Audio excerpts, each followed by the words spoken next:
Welcome to In the Envelope, an awards podcast. I am your host, Jack Smart, awards editor at Backstage. I'm here to give you a front row seat to the Emmys, Oscars, SAG, and Tonys races.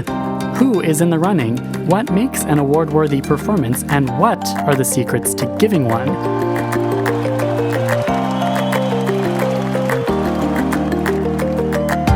These intimate, inspirational conversations with some of today's most talented stars provide you, dear listener, the kind of craft and career advice that could win you a statue of your own, and maybe, just maybe, a tantalizing glimpse in the envelope.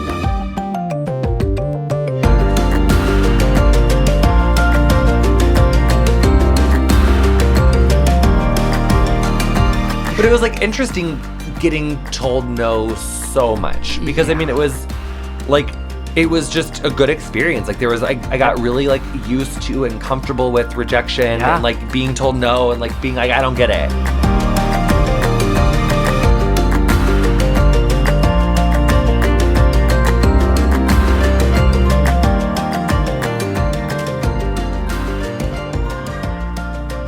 Okay, how does banter work? How does banter work? Welcome! Hi.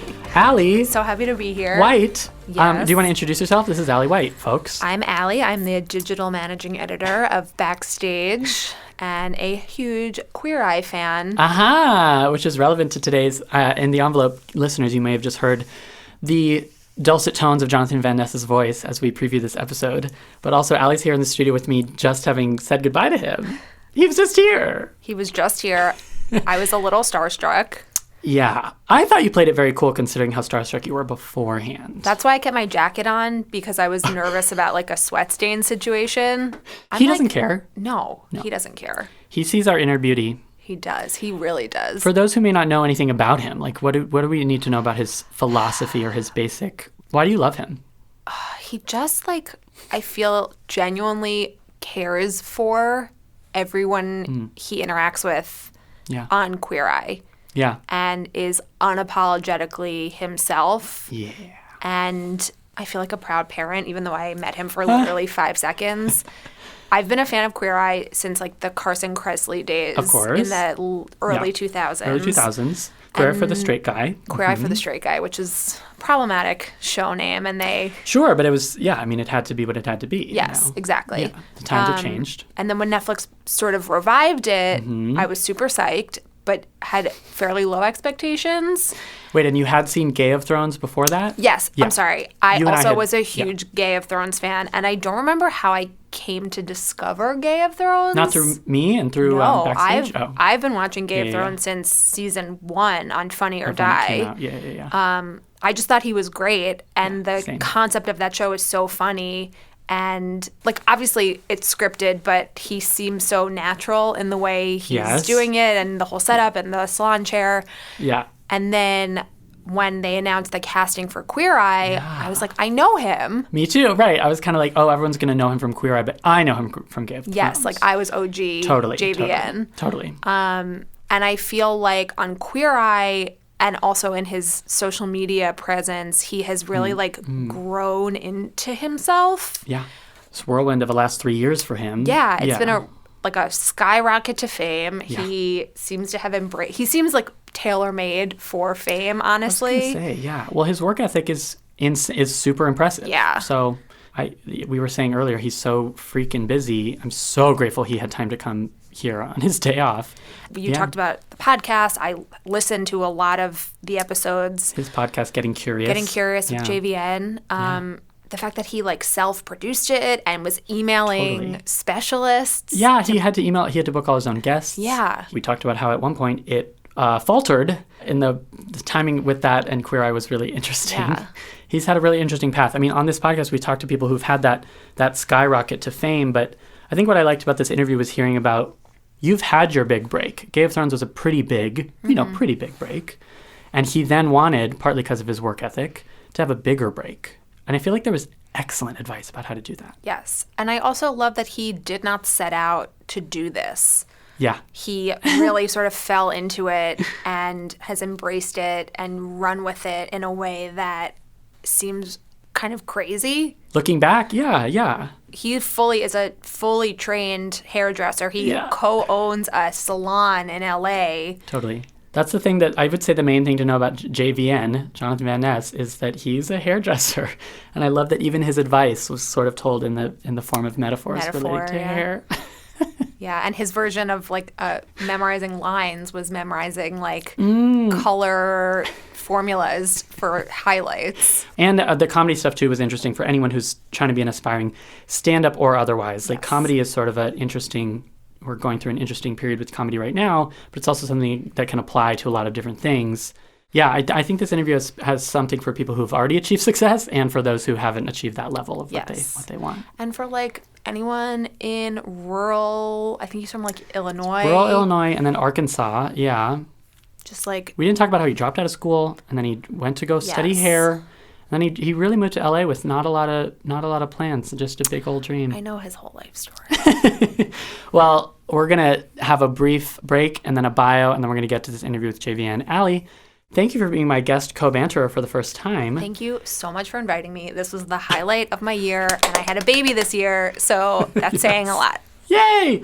Oh, that's so sad about the baby. I mean, this outweighs she is the highlight of my year. He is a close second. We'll play this for her. It's at a later date when she can. Sorry, Liv.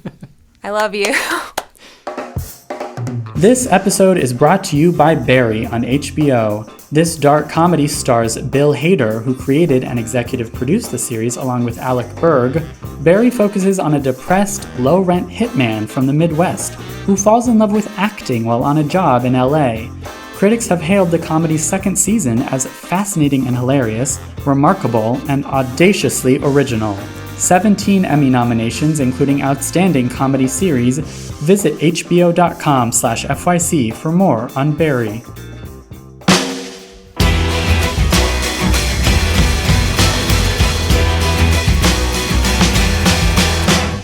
Growing up in rural Illinois with dreams of launching an empire as a hairdresser, Jonathan Van Ness has achieved that goal and then some. He left the Midwest for Los Angeles and broke into the online comedy world with the Funny or Die web series Game of Thrones, a recap of Game of Thrones, now nominated for an Emmy Award. In addition to producing his interview podcast, Getting Curious with Jonathan Van Ness, he's dabbled in writing, stand-up comedy, ice skating, and gymnastics, all while experiencing the whirlwind rise to reality TV fame as the grooming expert on Queer Eye. Without further ado, the fabulous Jonathan Van Ness.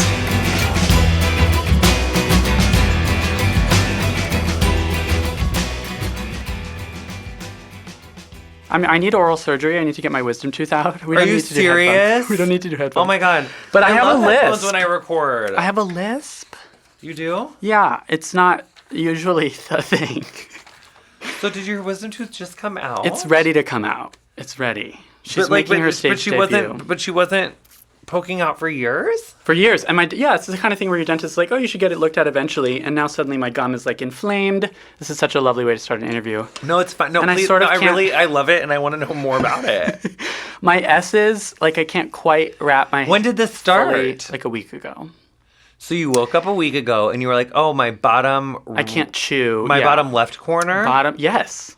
Your bottom Wait, left. Why did you just know that? I don't know. Because it could only be left or right. There's only so many chances. But oh wow, that was crazy. So your bottom left corner and you woke up last week and your gums were swollen? Just the gum right around it. Was there a little mountain poking out? Yeah.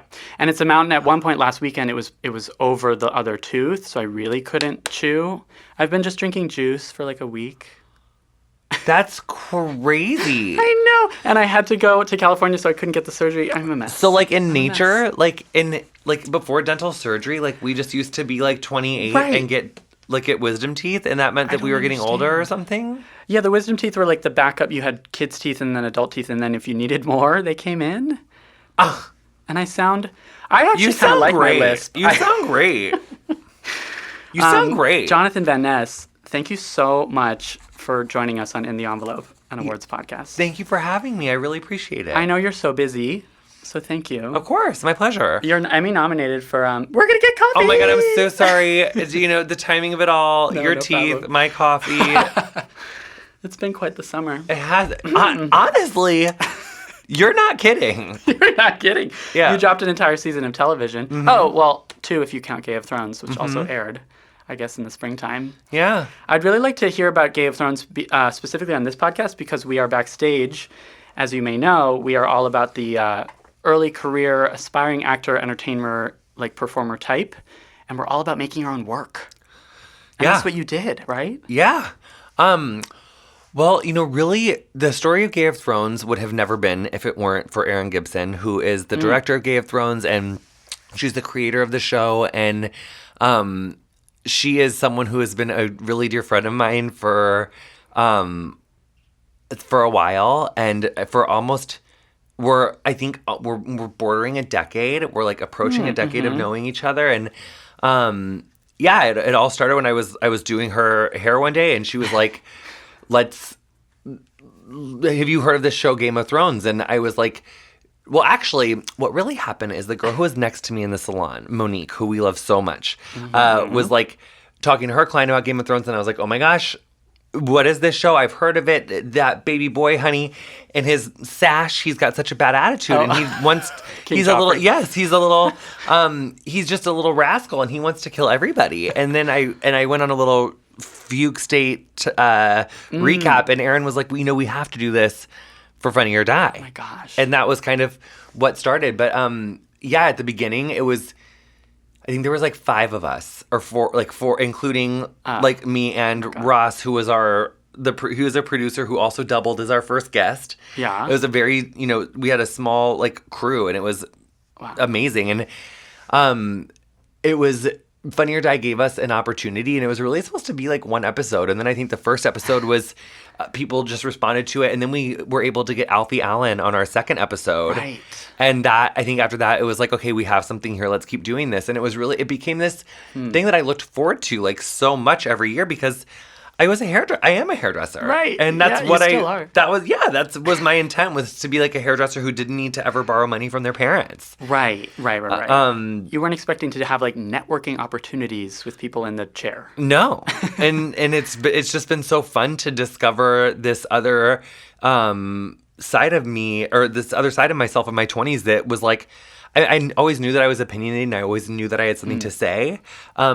But with Game of Thrones, we had such this unique opportunity to say so much and learn so much, at least for me specifically. I mean, I think Erin had such a developed, strong sense of self coming into Game of Thrones. And for me, it was like, this was like my first rodeo, literally. So I really learned so much about making content, about producing content. Sure. It was fun. I'm sad that it's over. I know. You have to be tied to that show. I mean, I suppose it could come back for another show or something. Yeah, totally. And those people, I mean, our core people that have been on Game of Thrones for like the whole time are Joan Ford and Matt Mazzani and Ross Baran and Mark Rennie has been with us since season 3 of Game of Thrones. I would go anywhere with them. Like, I love them so much. And so you never know. Yeah, it's so much fun to work with them. So I think it's not forever, not like forever that we won't work together. But Game of Thrones is such a specific show to make something like Game of Thrones work, because there's so much storylines to cover. True. For those who don't know about the production, how production on Game of Thrones worked, you guys really turned an episode around in a day, because it had to come out on Monday, the day after Game of Thrones. Game of Thrones was late Sunday night. Yes. That was how we did it, except for this last season. We ended up... This last season, Did you get advanced screeners? We didn't get advanced screeners. This time, we decided to shoot on Monday morning. So previously, we would watch, write, produce, and shoot the whole thing on Sunday night. Wow. This time, we said, let's watch it together, let's write it together, let's get our script together on Sunday night, then let's come together Monday morning, and we usually would have an edit by like 4 in the afternoon on Monday, and we would have it up like on Monday, like midnight. So like Tuesday, we did that because we wanted to, it was like, we knew it was like our last time, and also the episodes were longer. We knew that on the back half, the episodes were going to be longer, and we wanted to make sure that like we just left everything on the dance floor possible. And also scheduling wise, we wanted to be able to get, like we wanted to leave everything on the dance floor. And so shooting on Monday morning is more enticing for people than, hey, do you want to come spend your whole Sunday with us for 6 hours on your Sunday night? S'il vous plaît. It's fun. Yeah. You have to watch 2 hours of TV, and then you have to sit for hours writing and making jokes. And this season you had huge guest stars. We did. And they're not there Sunday night. They come in on Monday morning. Correct. Ready to go. Previously, we always had people there on the people. I mean, it wasn't a requirement, but people usually would end up coming. Right. And yeah, and that definitely opened up this year to being able to pull in the amount of star power that we had, which was just like, I think it was our strongest season ever. Yeah. Like, at what point in this whole process, I guess when you booked Alfie Allen, that was when it clicked. But, like, did you ever think Emmy nomination? Did you ever think... Oh, my God, no. Well, when we got nominated the first time, I thought that, like, because I didn't really understand how Twitter worked. And I was at the gym in 2016, and my phone, like, the Twitter notification started freaking out. Yes. And I thought that it was, like, a collective concerted effort to try to... And, like, I had, like 4,000 followers on Twitter. I was, like, not... killing it on Twitter, honey. But I was just like, this has to be like a few of my friends, like some of my Silver Lake queens that are like just doing this to be like, let's see if we can get him to tweet like, like, thank you so much. I'm so honored. You weren't sure. And then my mom called and I was like, is this a literal category? Right. Like, who even Short knew? form? Yeah. And that was the first time that they had that category, that we got nominated the first go around. And it was like, just incredible to, the whole experience has been so incredible. And obviously we didn't do it with the intention of like trying to get an Emmy nomination. No! But it has been such an interesting like snapshot, especially now like having had the opportunity to do Queer Eye and having had the opportunity to do stand up as much as I've had the opportunities to do it. It's like, I just think that this moment of Game of Thrones, and it's not because of Game of Thrones, I just think culturally there's been such a shift around comedy and around conversations that we have around comedy and around diversity and inclusion and privilege and really being able to speak truth to power and how that relates to comedy specifically. And I think that has changed so much. And it's been such an honor to get to be brought into the fold at this point in my life.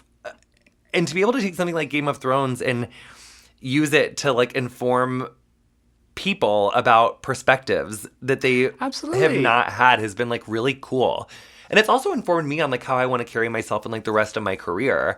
So I just think Game of Thrones has really shaped me so much more than like than I ever thought a TV show could shape me. But it wasn't necessarily because of the show itself. But honey, isn't life just crazy? That's the thing. You don't know your path until it's behind you and you can see the outlines of it. It's going to crisscross every which way. Yeah. And that begs the question, like, before Game of Thrones happened, like, comedy wasn't necessarily, was it one of your backgrounds? Like, you didn't consider yourself an actor. No. But I consider you to be an actor on that show, kind of, because it's very... It's very performative. Well, it's like me on All the Way 10. Like it's like the most elevated possible version of myself. Yeah.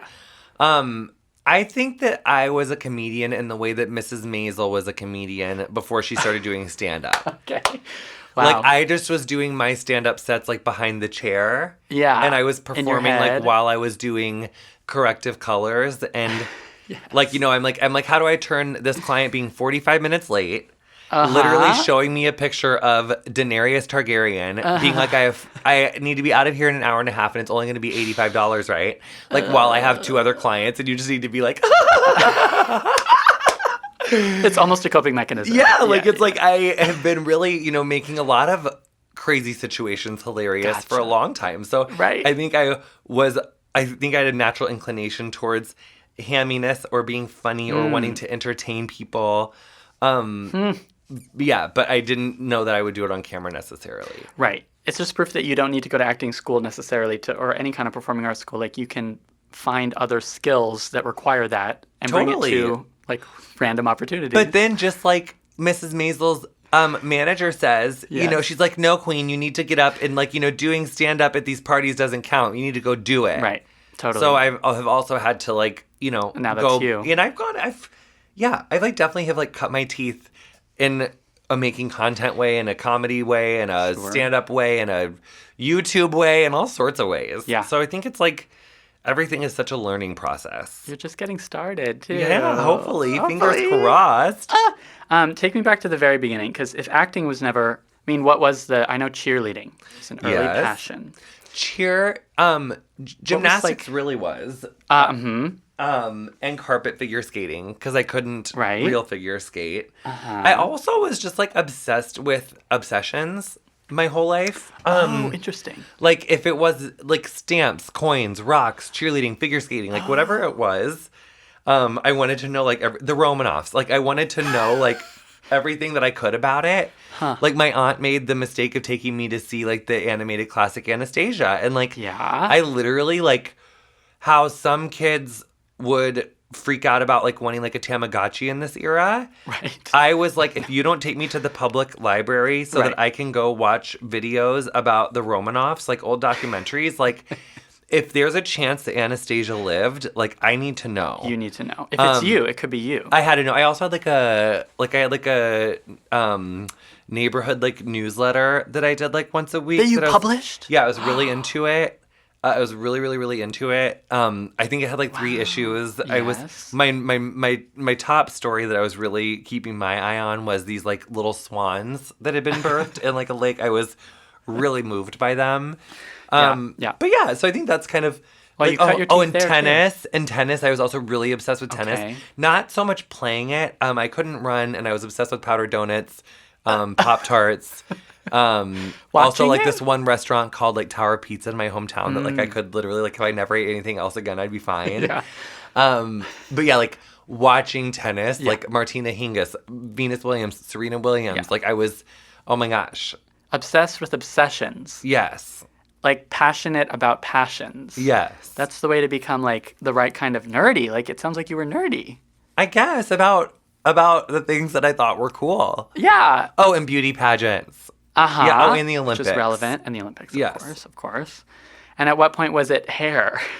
Well, I remember I was 3, and I loved permed hair. I loved big texture. It was, you know, in 1990 when I was 3, it was very... Huge. Yes. Yeah. Texture. It was Julia Roberts, like, Pretty Woman. Like, I... Yeah. She didn't have a perm, of course, obviously. She has that... It seems like that's her natural texture. Or maybe that is a perm. I don't know, to be honest.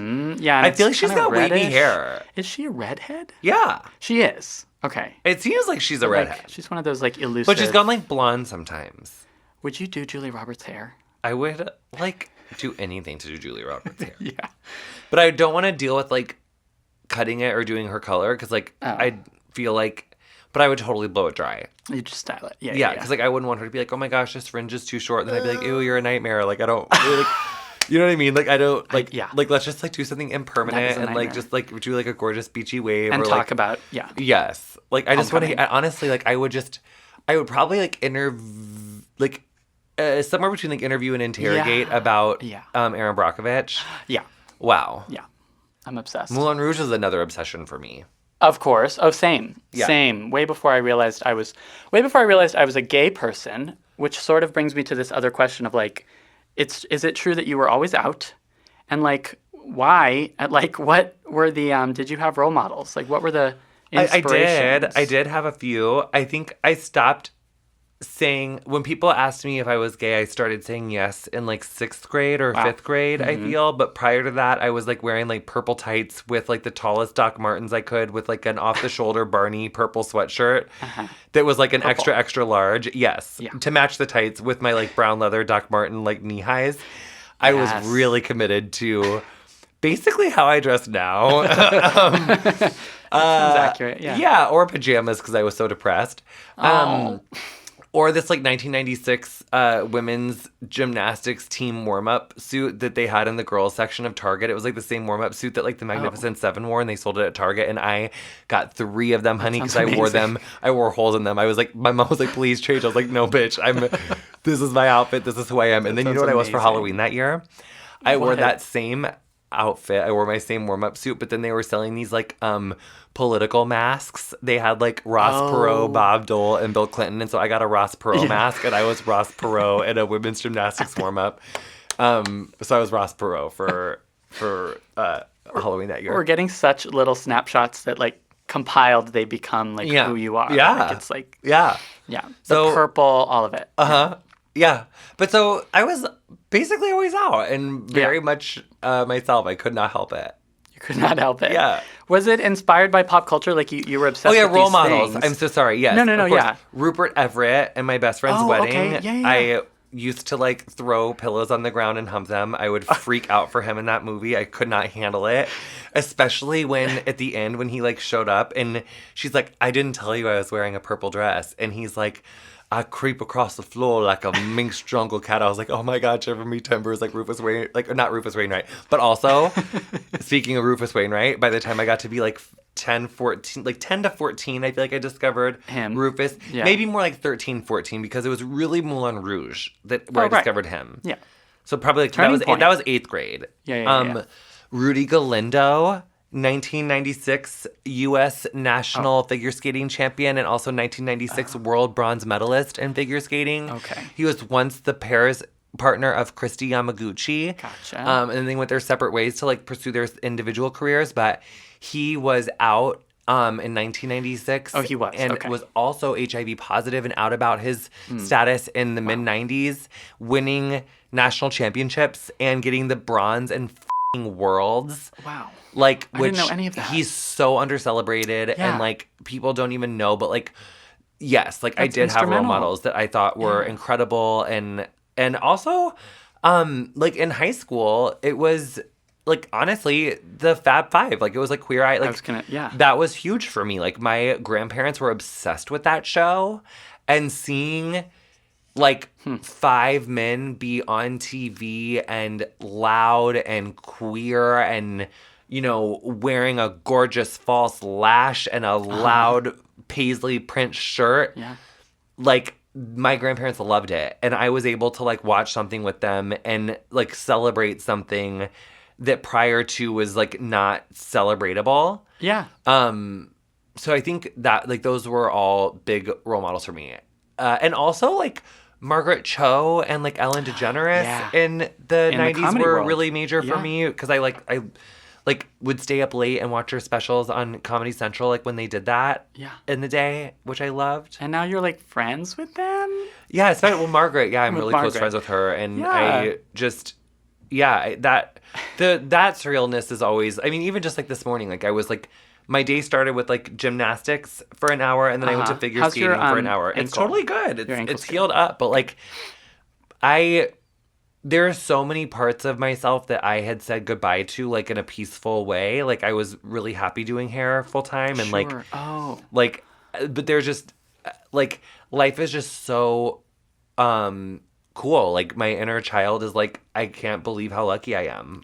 It's the inner child. We talk about that on this podcast a lot. Because that's, like, I want to ask, like, what was the dream? And what did you just say? You're saying goodbye to different parts of yourself? Yeah, I mean, I think when I became a, small business owner and like, needed to support myself and was in my early 20s and, I went through a lot in my 20s. I had a lot of really intense struggles and like, in some ways I had support if it really went down, but also in a lot of ways not. And so when I like started doing hair full time and like, raising my cats, it was like, and I say that like jokingly, but also seriously, like I couldn't like afford to go learn to figure skate and like break my wrist. Right. Like living in Los Angeles, like if something if I was going to break something or really become injured, like that was a potential to like move back to this place where I had worked my whole life to escape. Right. So being like, risky, like with my body, like in a physical way like that felt like something I just like couldn't afford to do anymore. Like I couldn't. So like once a year it would be like I would be drunk like in a parking lot and would be like, can I still do a back handspring? Like do I still know like my school fight song? And I feel like once a year I would do stand up and cheer and like a back handspring. Right. It's still there. Like, yeah, you but still like want to do it. But... Yeah, but like I couldn't like really. I wasn't gonna go to gymnastics class once a week. It was like let's get into yoga, and I love yoga. Yeah, and I still do. But like as far as like I didn't think in my 30s I would be like doing full twisting layouts and getting to like learn how to figure skate. Yeah. Like I always wanted to learn how to figure skate, but I didn't get to do it until like Queer Eye from like a random fun segment. So it's just life has such an interesting way of like working. Yeah. And you get to revisit these passions that are dormant, I guess. Well, I don't know how dormant they were. I have not missed an Olympics or a World Championships in figure skating or gymnastics in my life. No, but I think that it's almost advice about being practical, about being realistic, about like you were on thin ice, as it were, about like you don't want to get an injury. You have to put certain things in the back burner. You can't. You also there's only 24 hours in a day. Yeah, and you got to survive. And I was like building a business and like by myself, and you got to make a living. Yeah, working for myself, and that's in your early 20s, like being a self-starter and maintaining clients. And I mean, I was for many years like my own front desk. I was like like had my own little studio, so it was like. It took me a long time to get to a point where I had like an assistant or had like it was hard work for a long time. So is it safe to say the dream has always shifted and shifted and shifted? Yeah. I mean, when I was little, I wanted to be a hairdresser who would like open. Okay. I thought I would have like a group of salons that in my mind was going to be kind of like a log cabin from the outside, but really on the inside, she was like an A-frame log cabin in my imagination, but like chic on the inside. And there was like a juice bar that had like really fierce like scones and flatbreads and like healthy like foods and like a yoga studio and also a salon that had like a little like, it was like a little like wellness place in my imagination.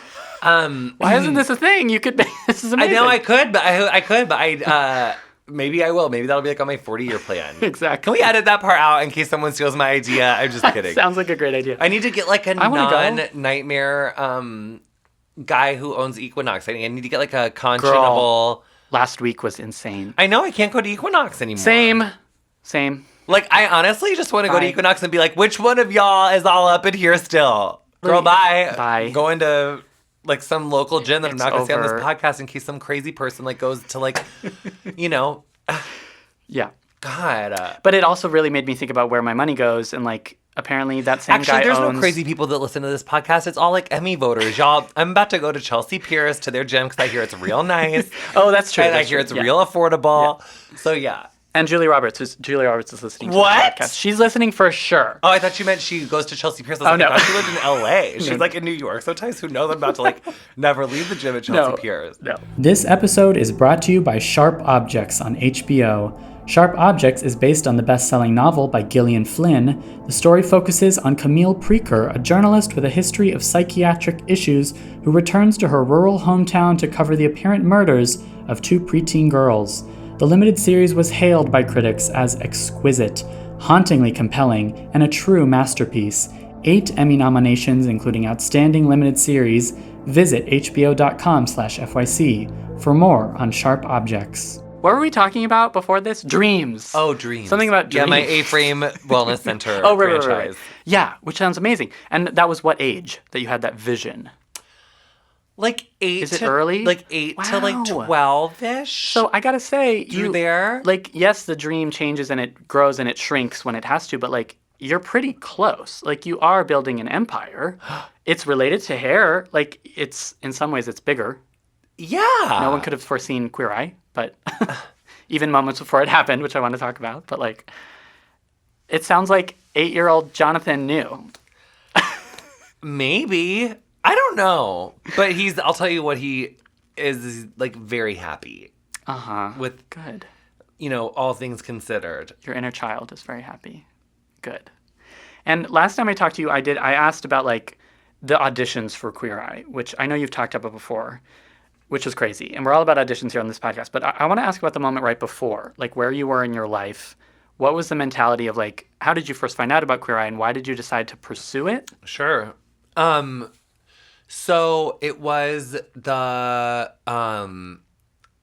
winter of 2016, and I was, I I had discovered New York the year before. I'd been in LA for like 8 years. Okay. And I started coming back and forth to New York, and first came with a boy who I was dating, and then just like didn't fall in love with him, but I fell in love with New York City. Okay, huh. And so I was like, I need to be here. Like this hustle, this bustle, like people have stacked fucking fringes here. Like they have like interesting haircuts. Like it's like, it's a different vibe. It's a different pace. And I just loved it. And like I always thought that New York City, being from like a rural small town, I was like, oh, I'm going to be really overwhelmed there. But I got here the first time and was like, oh my gosh, I never want to leave. Amazing. So again, being a small business owner in LA, I was like, how do I make that happen? So I started coming back and forth, and I found a place where I could take clients, and I found the guy who I had been dating, like had a connection where he was able to like kind of hook me up with like a free place to stay if I just came for like 5-6 days at a time, or I could just like work with them because they had like an extra bedroom. Great.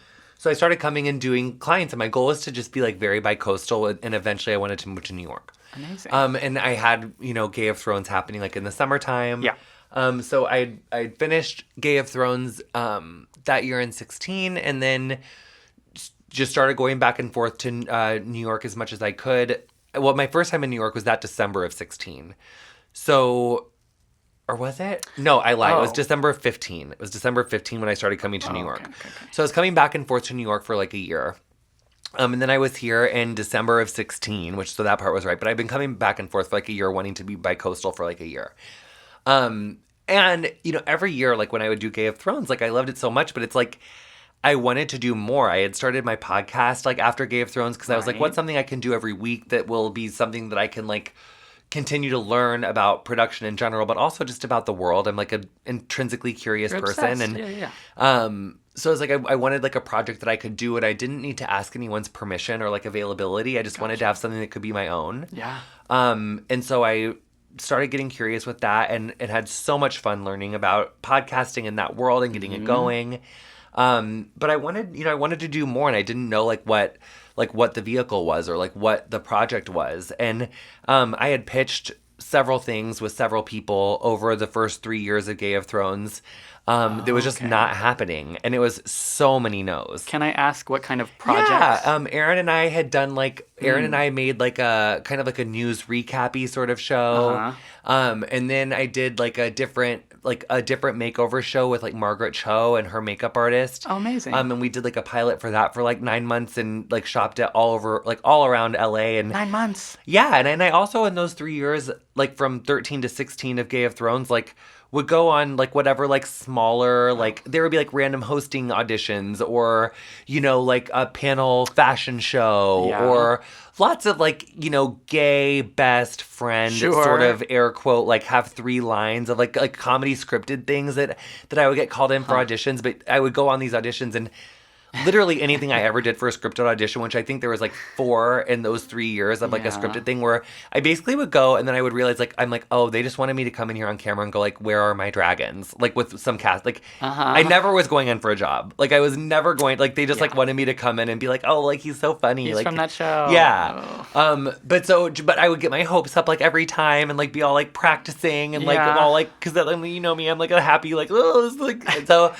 but it was like interesting getting told no so much, because it was like, it was just a good experience. Like there was, I got really like used to and comfortable with rejection and like being told no, and like being like, I don't get it. And just so many people like shitting on your ideas, and then just like, and so, just interesting. And really interesting thing that I've talked about before, but I just think it's so interesting, is after having booked Getting Curious personally for like a year, like I booked like 52, were doing all the bookings. Yeah. And like I would cold email like 10 Russian historians, like random, like, evolutionary biologists. Like I would just go online and like email like every single person from like UCLA, like Caltech, like UC, everything, just everywhere. And so I said to the person that owned the network that my podcast was on, and I was like, can we like, is there like someone could like help me? Help me. And like I feel like this could be really good, but like I've had like 6 friends on in the last 2 months because like I just am like running a salon and like I just need support. And he was like, sure. And then the next day he called me into his office when I was there to record an episode and fired me in front of every producer there. Oh, okay. And in front of people? Ew. Yeah, in front of people. But this is the best part. Yeah, I booked Queer Eye. Right. Like the next day. It was canceled and then it was revived. Yes. So like right away. So it got canceled and I never said anything about it like publicly. Like they said something about it on their Facebook publicly. I was just like, I never said shit on my Instagram. I didn't say anything to anyone. I was just like, I am Julia Roberts. This is big mistake. Yeah. Like I'm just not going to mention it.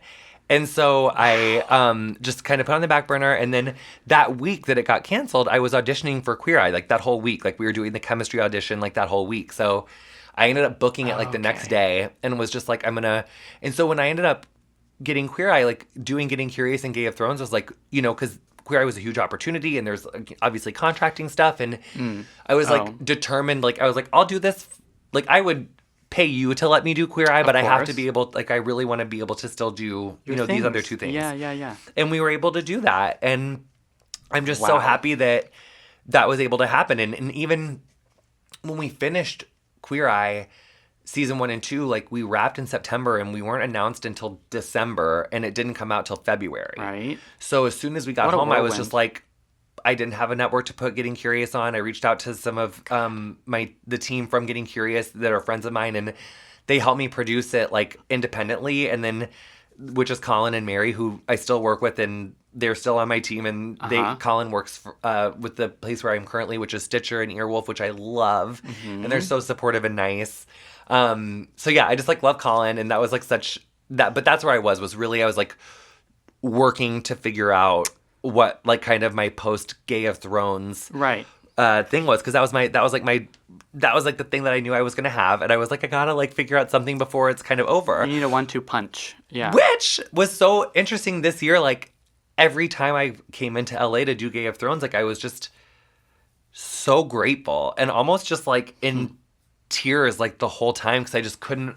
There just was so much fear and so much anxiety around like what my future was going to be and if I would have a future in this sort of way, and it just like I just really have blown myself away so much. Like I can't even believe it. Yeah, well, it's that thing of like I feel like on this podcast we focused a lot on the big break, but it's almost like you were focused on the bigger break. That after Game of Thrones, you didn't, like you said, first of all, Game of Thrones is going to be over, so at some point you got to have something else. But like I can't believe the timing of the Queer Eye casting and the firing. Yeah. Big mistake. Huge. But then you were just able to like continue that. And it's so cool that you really wanted to keep that going for yourself, right? Like for your own, Getting Curious is for you. I believe in Getting Curious and I believe in myself, and I like really just like I love Getting Curious. I think of all of the things that I do, it's where I shine the most. Yeah, I can't believe you did all the bookings by yourself. I did. And then when you asked for help is when you got fired. Yeah. Yeah, that's brutal. Yeah. It was interesting, but really like I couldn't, and the person who did that and I are like fine now. I mean, you don't see me shouting them out on my Instagram on purpose. Yeah. But I, it was a really good lesson. Everything that I've been through has been for something. It like has taken a while for me to figure it out in some ways, but I think, so much of like rejection or loss, I think there's something to be learned. Yeah. I love that you said that all of the no's were super, super informative for you. So informative. Yeah. You needed to go and get laughed at in auditions or get... And hurtful, but important. Yeah, but it's going to build a thick skin. Because you know what Karamo says, and it's so true. This is like my favorite Karamo advice of all time. Like, and it's true. Like we all, like, I think this is just so important and true. It's like we have to be less scared of no. Like we are all so scared of no. Yeah. And I'm so guilty of this, but like it's being less scared of no is so good for us to do. Yeah. It's all about fear. For me, I think it's becoming for me. Like, yeah, I think it is for everyone. Yeah, it all boils down to fear, I think. And like how big you want to dream comes down to self-worth, for one thing, like believing in yourself to be able to dream that big at age 8, to be able to have the... I want a wellness center. Wellness center. That's going to happen. I should wrap soonish, but Queer Eye, it's bigger than you could have imagined, even after the filming, even after the casting, all of that. What is next in the context of everything? All of these things are going to continue, right? Hopefully. I mean, fingers crossed always. I don't totally know what's next. I'm really into comedy. Have been loving doing stand-up and learning how to do stand-up. And talk about rejection and no's. Like, stand-up is brutal. Yeah. I mean, luckily for me at this point in my experience, I've had a hard... Like, I when I go up in smaller places, and when I, don't tell people that I'm going up, because, I'll do that every once in a while, just to make sure that I'm not, a fake comedian, and that those times, are, scarier and give me, I have experienced, like, more no's in those scenarios for sure. But I also have worked really hard to get better at comedy and to perfect my craft and my approach and my voice. So I think that is something that I want to continue to do more of. My book's coming out in September. Yes, congrats. Thank you. And that has been something that has taken, a really large chunk of time. Yeah. And I would love to write more. Oh, cool. I don't know about a memoir necessarily. I feel like I put my soul into a food processor for a couple hours a day for the last year and change. Totally. And the fact that you're saying the Queer Eye thing was late 2016, that wasn't that long ago. No, my life has changed so much. It's really yeah. But you know what? It's I learned at this salon that I used to work at, and I'll say this and then we can wrap if you're comfortable. Yes. But it's when when I started charging $150 for a haircut when I was 28. Okay. And I was okay, I'm not an assistant, and this is what you do. Okay. And I remember really struggling with the imposter syndrome of it all and being Yes. am I really worth $150 for a haircut?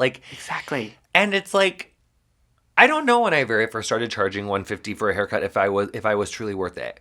But I know that I ended up charging more for that, and I know that I was worth it then, and it wasn't because of my time. It's because I was really good at cutting hair. Mm-hmm. But you do have to start at some point, and I think that being able to believe that you deserve what you're getting is something that I don't think people practice a lot. Totally. And I don't ever want to seem ungrateful because I am so grateful. But when I am gonna go out and do a sold out show at a huge place, or if I'm gonna go just this week, I had a horrifically sad thing happen. Yeah.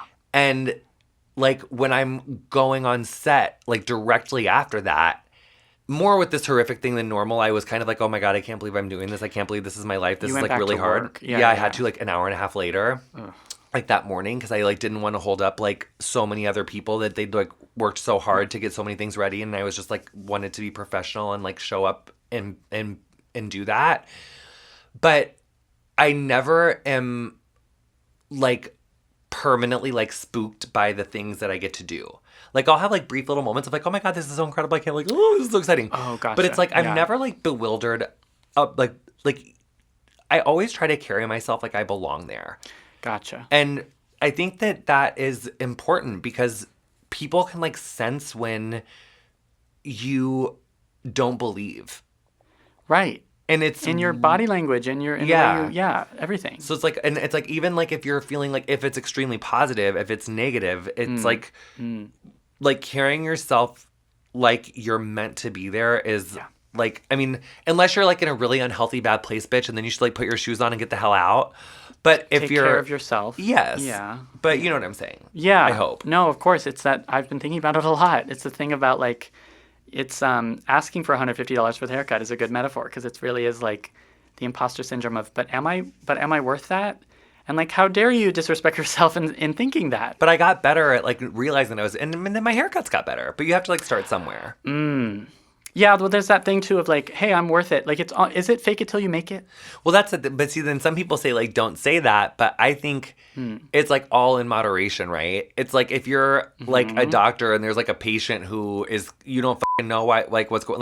If I'm doing a haircut and I keep messing it up and it's getting worse and worse and worse, I should not pretend it's okay and ask someone who hey Monique, will you look at this for a second? What's and see if there's a way where you can ask for help and not alarm the person. Yeah, ask for help.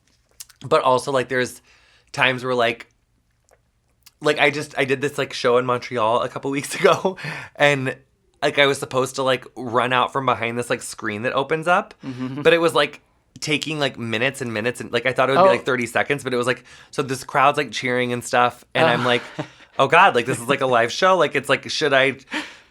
I'm just gonna run around this screen and just, like, pretend like it was supposed to be like that. Okay. So, like, and sometimes it's like I had no one to ask. Like, there was no one next to me to ask. Like, the lights are on, the camera's rolling. Like, you just have to make a decision and pretend like that was the decision you're supposed to make. Okay, yeah.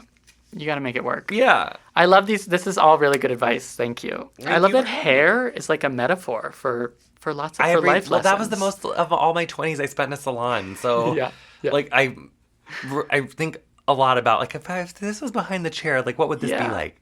Yeah, it goes to show you never know, like, what area of life you're going to accrue skills that are applicable to, like, honey, my dad talks about acquiring skills all the time. It's his favorite subject. Thank you, Jonathan, for joining us. Thank you.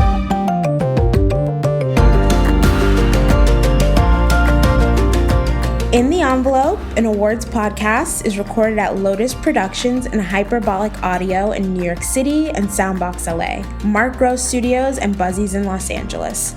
Thanks as always to podcast producer extraordinaire Jamie Muffett and to the team at Backstage, Samantha Sherlock, Mark Stinson, Caitlin Watkins, Francis Ramos, and of course, Casey Howe. Visit Backstage.com, and don't forget, you can subscribe to Backstage by using the code ENVELOPE at checkout for a free trial. That's right, 100% free. For more exclusive content, join us on Facebook and Twitter at In the Envelope, and subscribe, share, and leave a comment. Who would you like us to interview next? Thanks for tuning in. We'll see you next time for another glimpse in the envelope. And don't even give me, like, no Taco Bell. What the f***? Have we not been through enough? I didn't know that at all. I know. No Taco Bell, no McDonald's, no KFC, no... What am I going to do? There was a whole... No... But you know what is not on that list was Domino's. And the thing about Domino's is that people don't realize...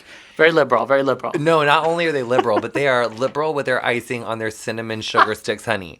They have these cinnamon sugar sticks that are next level, and their cookie pizza. I've never had it. They also have this, like... cookie brownie hybrid pizza. It's like a marbled situation. Yeah. I know. So you don't have to feel bad about that. Now we got to go to Domino's and get them to sponsor this episode.